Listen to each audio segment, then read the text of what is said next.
Speaker and the Member of the House on the floor. Okay, before I move on to my arguments, which is going to be the political views today, I'd like to make some rebuttals to the deputy Prime Minister of the country.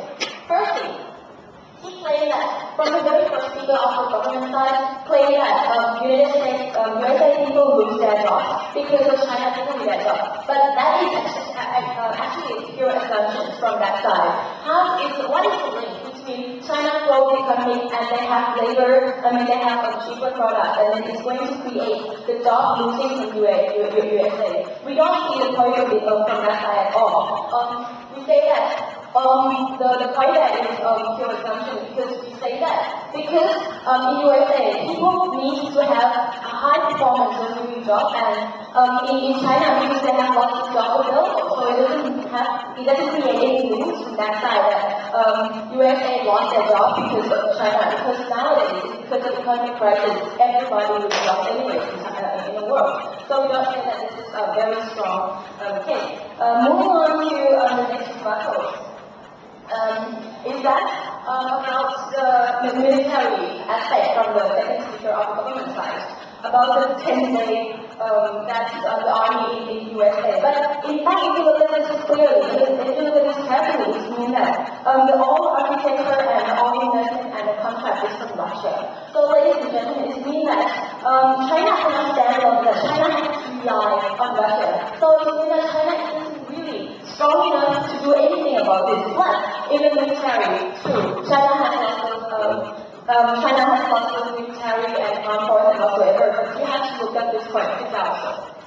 And I have to look at one point that USA is the largest technology, is the best technology in the world. There's still a lot of nuclear power, nuclear weapons. And if one nuclear weapon from USA goes to China, it's going to destroy half the country of China. So how can you say that it's a threat to China, ladies and gentlemen? I don't see the point. Next level, I'm going to say about no, sit down. Okay.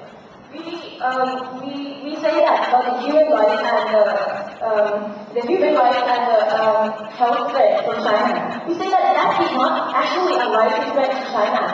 Sure, there's a lot of bad stuff to China and the world, but it doesn't mean that they are a threat to the world. Because why? Because firstly, it's opportunity for USA anyways. Because first, people see that the products from China is really bad, and they're going to import stuff from China more than that. So it's opportunity from the USA to create their product and then export the product in the world. So before we move on to my argument, yes sir. Okay, talking about oil again, China, the problem with oil is that Chinese contracts have been granted in Burma, Venezuela and Nigeria. This means that they're gaining influence in those countries and closing up with dictatorships over there. Okay, about that, we say that the China support other countries by, whatever we said, like the supported countries, doesn't mean that they want to stretch USA, ladies and gentlemen. The motion that is stretched to USA because China wants to make profits out of their country, out of other countries, because China wants to make a lot of income to their country. So that's why they pay a lot of stuff like that. USA don't want to trade to that country. So we say that they just want to make money. They don't have any intention of having a threat to USA. And as the first speaker already said that they can't afford to do so. Once they cannot afford to do so, how is going to be a threat to USA at the very first place, ladies and gentlemen? And as the second speaker, I'm also saying about the people around the world are converting US dollars to euros. That is very not true, ladies and gentlemen. How so? Because why? Because you have to remember one thing about USA, the currency. You have USA currency is go down to the oil price and the gold price. So it takes at least 50 years to convert from USA to euro. So it means that the currency, the dollar, the USA dollar is still there, it's still strong, and it cannot be converted to euro very easily in the future. It takes like at least 50 years. Okay. Move on to my argument today, which is going to be the political view. We say from the very first speaker that they have their job, they have to show us, have to prove to us that what is the link between economy of China and whatsoever rising in China is also rising a threat to USA. We say that no, because China wants to do so because they just want to earn their money, because they just want to gain money to their country, but they don't have any intention to do so. They don't have a justification for that, ladies and gentlemen. For the military, as I said before, that USA is the biggest country that store nuclear power plants, nuclear power and nuclear weapons in the world. Plus, China is about 30 years after the USA. It doesn't matter how much political, how much military, how much labor, and how much soldiers they have in a country. But the problem is that about the technology, ladies and gentlemen. You cannot fight with only people's sport. We need weapons. We need technology to do so in the military.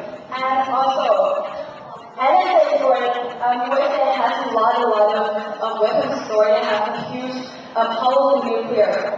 As satisfy China in 1 second if they want to do so. So I don't see the point that how USA is going to how China is going to be the threat to USA in the political view, ladies and gentlemen. Moreover, I'll break down into two levels. In the political, first is the political idea and the military. So, China is communist. But how is the link between China and communist storing lots of military and whatsoever, and it's going to be a threat to USA? And next, as I keep saying about the technology and 30 years away from USA, it's going to be a big threat to China, ladies and gentlemen. Moreover, I think it's because as stated about 10 minutes from Russia, it's not really reliable from China. It's not really reliable from China because it has to rely on Russia as a contract or architect and whatsoever, ladies and gentlemen. So we see that all the information that my first speaker and I have come up and showed to you, there has no link between China is the right threat to USA. Because besides economic or assumption that whatever China has gone skyrocketing economy is going to be a threat to USA, but we say no, China is not like a threat to USA. Thank you very much. I thank you.